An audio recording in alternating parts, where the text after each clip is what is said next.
Bien le bonjour, dans cette 7e vidéo dédiée au système digestif, je vais traiter de l'avant-dernier organe du tube digestif qui est traversé par les aliments, dans ce cas-ci le chyme, et je nommé l'intestin grêle. Je vais également en profiter pour faire le lien avec les glandes intestinales qu'on retrouve dans la paroi de l'intestin grêle. On est parti. Donc l'intestin grêle, je vais l'afficher ici, on le voit, c'est ce tube qui est tout entortillé, juste ici, un tube musculaire parce que, encore une fois, il peut faire des contractions. L'intestin grêle, hyper important, c'est le siège de la digestion. Autrement dit, c'est l'organe où se déroule la majorité de la digestion, en fait la digestion chimique et de l'absorption des nutriments. Je vais y revenir. Donc, si on va faire une description de l'intestin, donc l'intestin grêle, c'est un tube aux formes complexes qui s'étend de l'estomac jusqu'au gros intestin, qui est le dernier organe du tube digestif. On recoupe l'intestin grêle en 3 sections différentes, c'est-à-dire la première qui est le duodénum, la seconde qui est le jéjunum et la troisième qui est l'iléum. Sur un schéma, regardez ce que ça donne. Donc, imaginez ici que j'ai l'estomac qui est juste ici. Bon, évidemment, ce n'est pas cette forme-là, mais vous comprenez le principe. Donc, j'ai mon estomac, ensuite j'ai le duodénum, et vous voyez, en bleu, ensuite, j'ai le jéjunum, et en rose, j'ai l'iléum. L'iléum qui est connecté sur le gros intestin par une valve. Non seulement l'intestin, vous voyez qu'il est replié, mais même sa paroi interne, elle est extrêmement repliée. Et pourquoi tous ces repliements? Bien, pour augmenter sa surface de contact. Regardons ce que ça donne. Regardez ici, j'ai une partie d'intestin qui est ouverte. Et vous voyez des espèces de replis, donc qui sont dans la paroi de l'intestin. Donc, ce sont les premiers replis. Ces replis, on les appelle les valvules connivantes. Et bien, sur ces replis, si je pouvais encore plus agrandir, bien, je me rends compte qu'il y a d'autres replis que voici. Donc, ce que vous voyez ici, on appelle ça des villosités. Alors, les villosités sont des replis qu'on trouve sur les premiers replis dont je vous ai parlé, les valvules connivantes. Et si je pouvais agrandir encore plus, bien, je me rendrais compte que sur les villosités, il y a des mini-villosités, on appelle les microvillosités. Oups, microvillosités.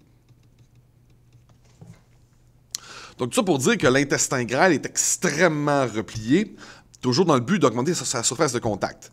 En fait, si on était capable de déplier complètement l'intestin, on se rendrait compte que sa surface de contact, c'est à peu près l'air qu'occupe un terrain de tennis. Et pourquoi il y a une aussi grande aire? Ben, encore une fois, pour maximiser la digestion chimique, mais surtout pour maximiser l'absorption. Je reviens aux villosités. Vous voyez, à l'intérieur des villosités, il y a des canaux. Ce que vous voyez en rouge et bleu, ce sont des capillaires sanguins. Donc, certains nutriments vont pouvoir être absorbés directement vers le sang. Parmi ceux-ci, je vais changer de couleur, on compte, entre autres, les glucides simples, comme le glucose, le fructose, le galactose, les acides aminés, qui proviennent de la digestion des protéines, les minéraux, l'eau et les vitamines B et C, qui sont des vitamines hydrosolubles, c'est-à-dire des vitamines qui peuvent se dissoudre dans l'eau.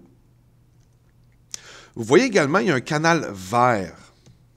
Alors, ce canal vert, juste ici, c'est un vaisseau lymphatique, en fait un capillaire lymphatique. Un capillaire lymphatique, bien, ça contient de la lymphe. Ça, je vais y revenir dans un chapitre suivant, où on parlera justement du système lymphatique.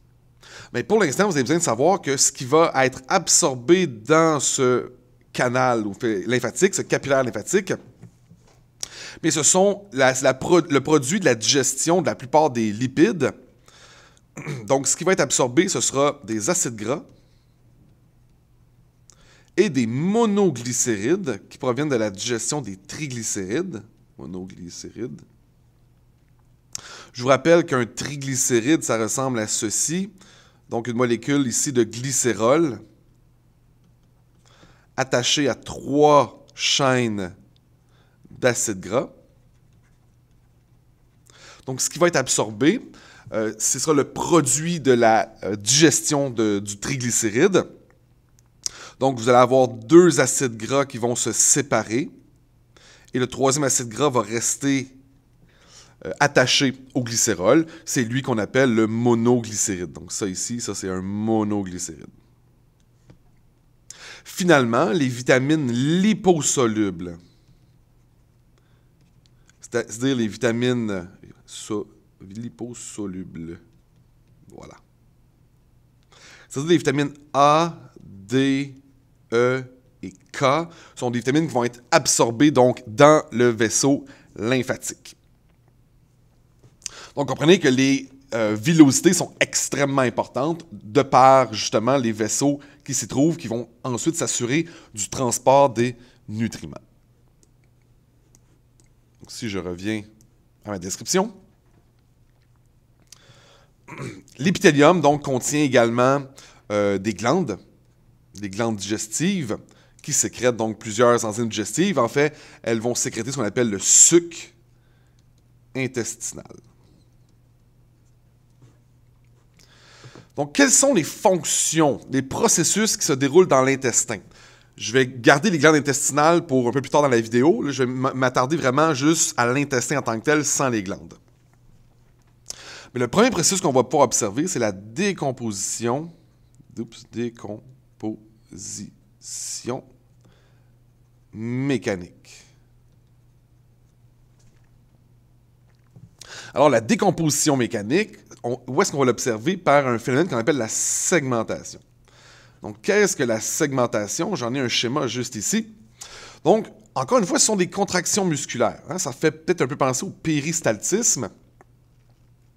Donc, l'intestin va se contracter. Mais à la différence du péristaltisme, la segmentation, c'est localisé. Donc, c'est localisé. Et ça va faire des va et des viens.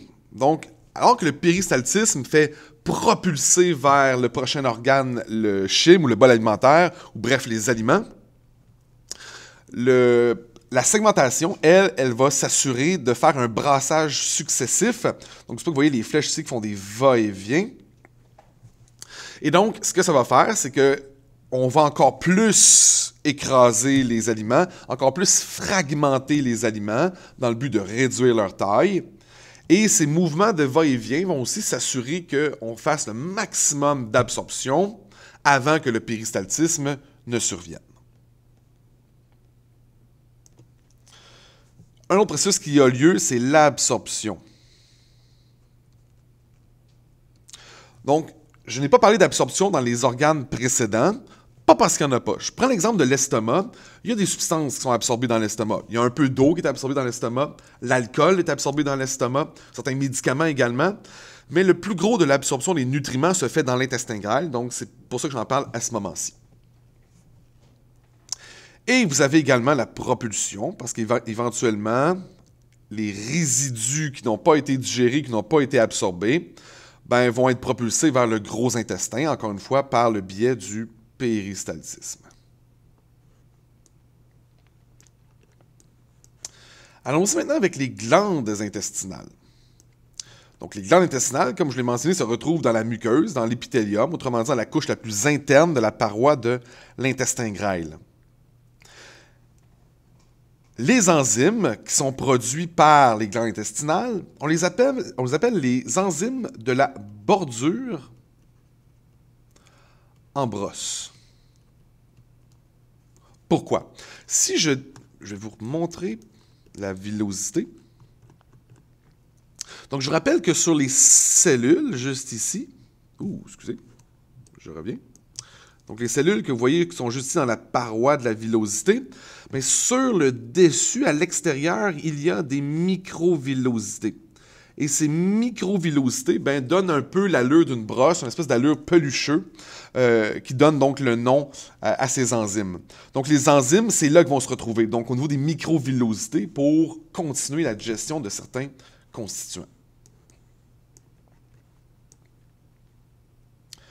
Donc, quels sont les processus digestifs associés au gland intestinal? Bien évidemment, c'est de la digestion chimique.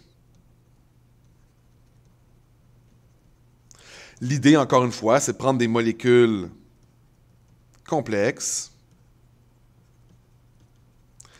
et de les décomposer en molécules qui sont plus simples. Toujours des réactions de décomposition dans la digestion. Plus précisément, regardons ce qu'on a. Je vais commencer ici à droite. On a donc des protéases qu'on va retrouver dans le suc intestinal. Donc, qui dit protéase dit enzyme qui défait les protéines. Donc, vous voyez ici, j'ai encore des chaînes d'acides aminés, quoique ce sont des chaînes qui sont plus courtes. Bien, ces chaînes doivent être décomposées davantage. Donc, les acides aminés vont être séparés l'un de l'autre par les protéases pour que les acides aminés ensuite puissent être absorbés. Les autres enzymes qu'on va trouver dans le suc intestinal, c'est la lactase, la maltase et la sucrase. Donc, dans les trois cas, l'idée, c'est de défaire un glucide double. Ce sont des glucides doubles de ce côté-ci, qu'on appelle, en termes scientifiques, des disaccharides. Donc, vous voyez, j'ai deux unités ici qui sont rattachées ensemble dans le lactose. Donc, le lactase va venir séparer. Donc, il va briser ce lien-là pour que le glucose et le galactose soient séparés. Maltose, même principe, c'est deux molécules de glucose. Elles vont être séparées. Et la sucrase va venir défaire le lien entre les deux sous-unités du sucrose. Et tous ces glucides simples que vous voyez juste ici, qu'on appelle des monosaccharides, pourront être absorbés à travers la paroi des villosités pour se rendre jusque dans le sang. Donc, autant les monosaccharides que les acides aminés vont être absorbés donc, vers le sang. Donc, voilà pour l'intestin grêle ainsi que les glandes intestinales.